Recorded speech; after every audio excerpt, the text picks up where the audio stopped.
Bismillahirrahmanirrahim. Assalamualaikum warahmatullahi wabarakatuh.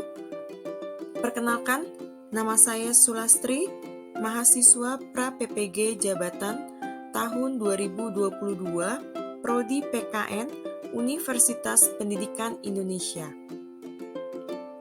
Di sini saya akan memaparkan terkait panduan observasi profiling peserta didik, topik 3 mata kuliah pemahaman tentang peserta didik dan pembelajarannya. Baik, pengantar yang pertama, agar pembelajaran menjadi efektif, maka penting bagi pendidik untuk mengetahui dengan jelas bagaimana gambaran peserta didik yang ada di dalam kelas. Pendidik sangat dianjurkan untuk dapat membuat profil dari peserta didiknya sesuai dengan tujuan pembelajaran di kelas.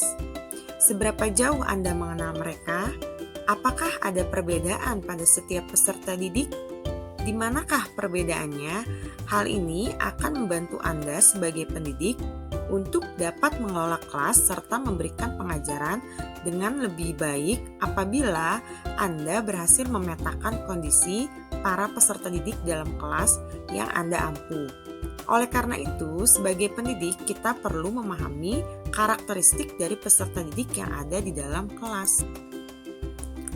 Terdapat 12 karakteristik peserta didik, yaitu yang pertama etnik, yang kedua kultur, yang ketiga status sosial, yang keempat minat, yang kelima perkembangan kognitif, yang keenam kemampuan awal, yang ketujuh gaya belajar, yang kedelapan adalah motivasi, kesembilan perkembangan emosi, kesepuluh perkembangan sosial, ke-11 perkembangan moral, 12 perkembangan motorik.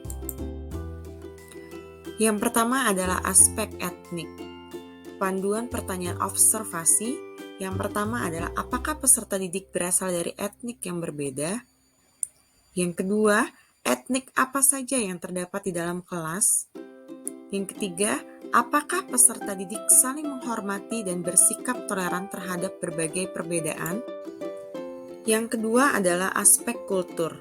Panduan pertanyaan observasi yang pertama adalah bagaimana kondisi kultur, yaitu norma, kepercayaan adat istiadat dari peserta didik di kelas.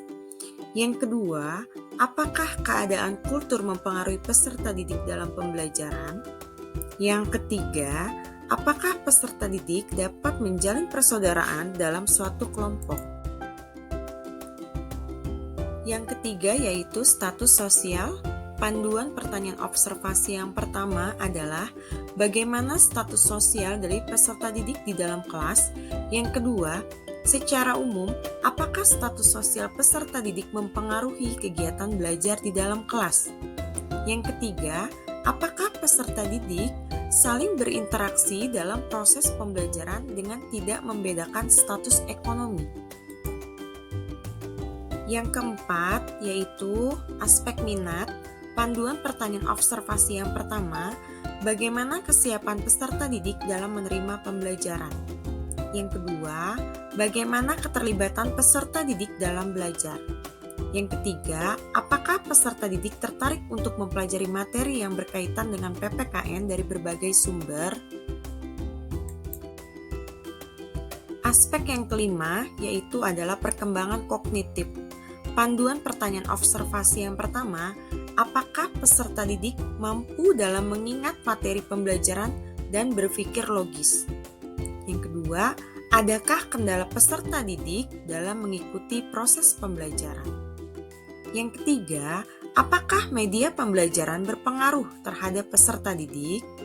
Yang keempat, apakah peserta didik aktif merespon setiap pertanyaan yang diberikan oleh guru di kelas? Yang kelima, apakah peserta didik bersaing meraih prestasi ketika belajar? Aspek yang keenam yaitu kemampuan awal. Panduan pertanyaan observasi, bagaimana mengetahui kemampuan awal peserta didik yaitu dengan cara yang pertama, apakah peserta didik menyukai jika diberikan pertanyaan pemantik di awal pembelajaran? Yang kedua, apakah peserta didik senang dengan pemberian kuis? Yang ketiga, apakah peserta didik senang jika pemberian materi dikaitkan dengan pengalaman? Yang keempat, apakah peserta didik percaya bahwa materi yang akan dipelajari itu mudah? Yang kelima, apakah sebelum belajar peserta didik sudah melakukan literasi sebelum mengikuti pembelajaran? Yang ketujuh adalah gaya belajar. Bagaimana gaya belajar peserta didik? Yaitu meliputi visual atau auditif atau kinestetik atau reading dan writing. Yang pertama yaitu adalah visual.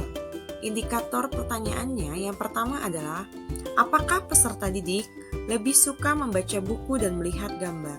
Yang kedua, apakah peserta didik lebih senang membaca dalam hati dengan cepat? Gaya belajar yang kedua yaitu auditory. Indikator pertanyaan yang pertama adalah apakah peserta didik mudah menerima informasi yang disampaikan secara langsung? Yang kedua, apakah peserta didik lebih mudah mengingat hafalan pelajaran dengan mendengar penjelasan? Gaya belajar yang ketiga yaitu adalah kinestetik. Indikator pertanyaannya yang pertama adalah apakah peserta didik lebih senang belajar langsung secara praktek? Yang kedua, apakah peserta didik lebih mudah menghafal materi dengan berjalan-jalan sambil mempraktikkan secara langsung? Aspek yang kedelapan yaitu adalah motivasi belajar. Indikator pertanyaannya yang pertama adalah apakah peserta didik antusias dalam mengikuti proses pembelajaran? Yang kedua, apa faktor yang mendorong peserta didik semangat dalam mengikuti pembelajaran PPKN? Yang ketiga, apakah peserta didik memilih aktif saat diskusi dan presentasi? Yang keempat, apakah peserta didik selalu tepat waktu masuk kelas? Yang kelima, apakah peserta didik yakin atas jawaban dari soal-soal PPKN yang dikerjakan? Aspek yang kesembilan yaitu adalah perkembangan emosi. Indikator pertanyaan yang pertama, apakah peserta didik dapat mengekspresikan setiap pendapat dan emosi di kelas? Yang kedua, apakah peserta didik dapat menyampaikan pendapatnya dengan baik? Yang ketiga, apakah peserta didik menggunakan pemilik kata, intonasi, gaya berbicara saat melakukan presentasi? Yang keempat, apakah peserta didik merasa nyaman dalam menyampaikan pendapatnya di muka umum? Yang kelima, apakah peserta didik tampak percaya diri saat menyampaikan pendapatnya di depan umum? Aspek yang ke-10 yaitu adalah perkembangan sosial. Indikator pertanyaan soal yang pertama adalah apakah peserta didik dapat berinteraksi dan berkomunikasi baik dalam grup maupun secara personal. Yang kedua, apakah peserta didik senang mengajari teman sekelas yang belum memahami materi dengan baik? Yang ketiga, apakah peserta didik membantu temannya apabila terdapat teman yang membutuhkan bantuan? Yang keempat, apakah peserta didik bersikap sopan dan santun dalam berinteraksi dengan guru dan temannya? Yang kelima, apakah peserta didik membangun hubungan yang positif dengan guru, teman, dan mitra sekolah? Aspek yang ke-11 selanjutnya yaitu adalah perkembangan moral atau spiritual. Indikator pertanyaannya yang pertama adalah apakah peserta didik selalu memberi contoh yang baik kepada teman-teman? Yang kedua, dalam menghadapi masalah, apakah peserta didik melakukannya dengan perasaan emosi?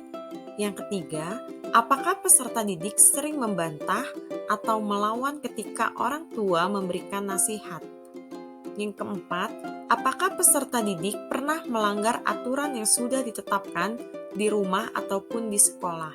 Yang kelima, apakah peserta didik menyapa apabila bertemu dengan bapak atau ibu guru di sekolah?